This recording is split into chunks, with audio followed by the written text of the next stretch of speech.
Ramdam na ang Pasko sa San Pablo sa Laguna. Oo, pinailawan na kasi ang Christmas display sa iba't ibang bahagi ng lungsod. Yan ang tunghayan sa report ni Laila Pangilinan. Bihis Pasko na ang San Pablo City sa Laguna. Sa entrance pa lang ng poblasyon, babatiin na kayo ng arkong ito ng maligayang Pasko.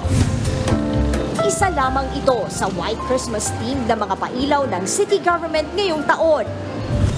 Ang mga poste sa Rizal Avenue, pinalamutian ng mga puting parol. May mga parol na as white as snow din sa plaza at paligid ng simbahan.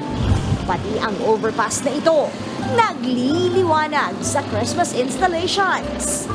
Tad-tad din ang mga pailaw at may mga nakasabit pang kapis Christmas balls ang century-old na puno ng mangga sa lungsod. Yan po ay naging bahagi na rin po ng kultura ng ating lungsod ng San Pablo sapagkat ito pong ating mangga ay mahigit 100 taon na po yan.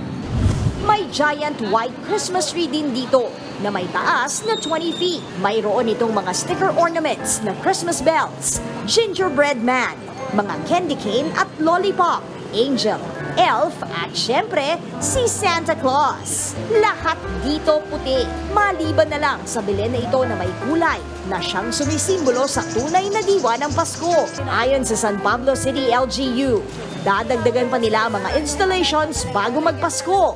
Gusto naming ma-feel ng mga taga San Pablo ang White Christmas. Kaya ang aming mga city councilor, pinag-iisipan namin na lagyan to ng snow machine.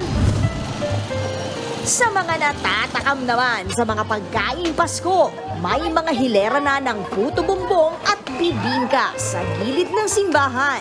Hanggang sa kanilang piyesta sa January 15 sa susunod na taon, maaaring ma-experience ang White Christmas sa San Pablo City. Nagbabalita mula sa Frontline, Laila Pangilinan, News 5. Mga kapatid, Jess De Los Santos po, huwag magpahuli sa mga umaaksyong balita at napapanahong issue sa bansa. Para sa mas malawak na balitaan, mag-subscribe at mag-follow sa social media pages ng News 5.